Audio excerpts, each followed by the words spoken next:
Sable gris, le voyage de Camille vers la couleur. Gris. Camille vivait dans un manoir oisif et festif. Les nuits résonnaient de danse, de musique et de feux d'artifice. Les habitants se couchaient à l'aube et sortaient de leur lit en début de soirée. Ne voyant jamais le jour, Camille craignait la lumière si pénible pour les yeux.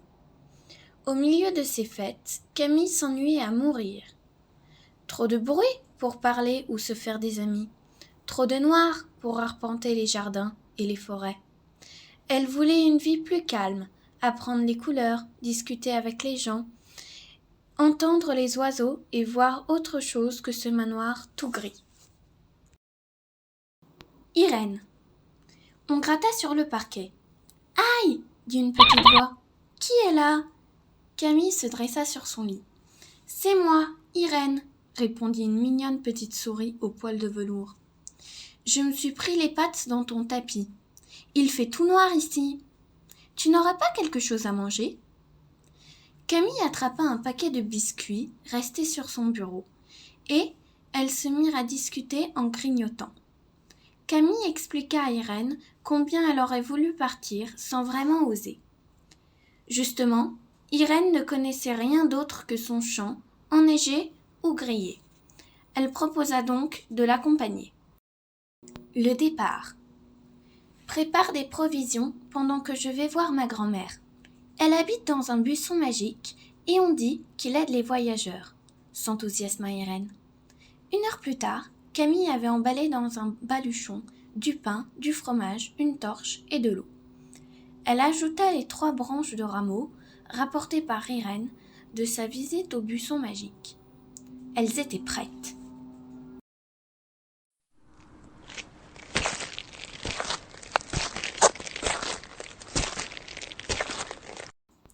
Un endroit étrange. Elles marchèrent longtemps, très longtemps. Enfin, Camille marchait, alors que Irène, bien installée sur son épaule, parlait, racontait, questionnait. Pour rester discrètes, elles avançaient la nuit et dormaient le jour au pied des arbres. Un matin, à l'aube, elles arrivèrent devant une plage de sable gris et une étendue d'eau qui semblait sans fin à droite comme à gauche. C'était un paysage lunaire sans végétation. Des montagnes se découpaient sur l'autre rive, au loin.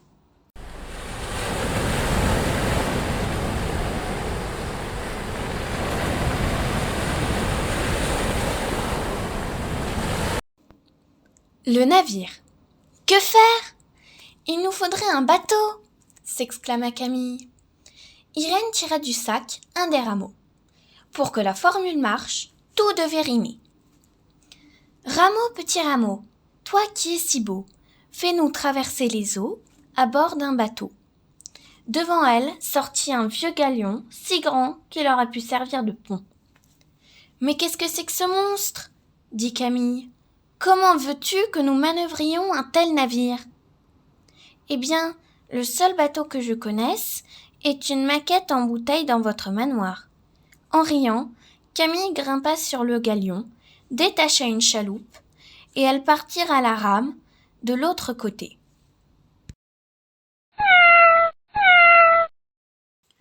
Le labyrinthe. Sur l'autre rive, un drôle de chat se prélassait sur un rocher. Le temps d'un éclair, il se précipita et attrapa Irène par la queue. « Lâchez-la !» implora Camille, en voyant que l'animal allait la croquer. « Et pourquoi devrais-je la lâcher ? Je suis un chat, et les chats mangent les souris, » se moqua le chat. « Je vous en prie, monsieur le chat, » supplia la petite fille. « Eh bien, voyons. Derrière ces montagnes se trouve un labyrinthe. Si tu en ressors, ton ami aura la vie sauve. Sinon, je la mangerai. » Camille se dépêcha. Le labyrinthe était sophistiqué et fait de hautes haies. Au bout de 10 minutes, elle tournait en rond. Elle prit le second rameau et se concentra pour trouver une formule en rime. Il fallait une carte. Qu'est-ce qui rime avec carte ? Tarte ? Cela n'allait pas. Un plan, plus facile. Rameau au cœur grand, ennemi des méchants.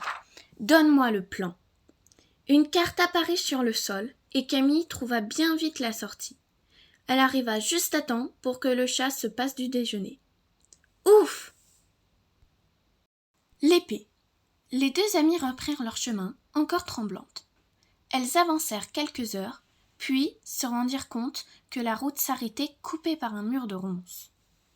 Sur le côté, une pancarte rouge indiquait « Ici ne pourra passer qu'un cœur bien intentionné, capable de soulever cette épée. » Effectivement, il y avait bien une épée, plantée dans un rocher.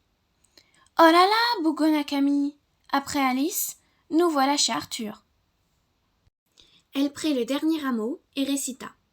Rameau qui aime les bienfaits. Avec ton cœur léger, soulève cette épée. Elles attendirent, mais l'épée ne bougea pas. Camille répéta son message, sans plus de succès. Je crois, dit Irène, que le rameau ne peut rien faire. Tu les as ou pas? Essaye pour voir.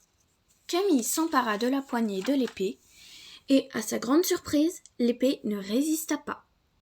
De la couleur pour Camille. Le mur de ronces s'ouvrit sur un joli sentier bordé de glycine. Il était en couleur. Le sentier menait à un jardin anglais. Chaque pas amenait à des fleurs odorantes ou des oiseaux multicolores. Camille rêvait déjà de s'asseoir sous ces pergolas en écoutant la douce musique de ces fontaines. « Enfin nous y voilà !» soupira-t-elle heureuse. Camille et Irène plantèrent le dernier rameau dans ce beau jardin, pour qu'il devienne à son tour un buisson magique aidant les voyageurs à construire leur futur. L'avenir appartient à ceux qui le construisent.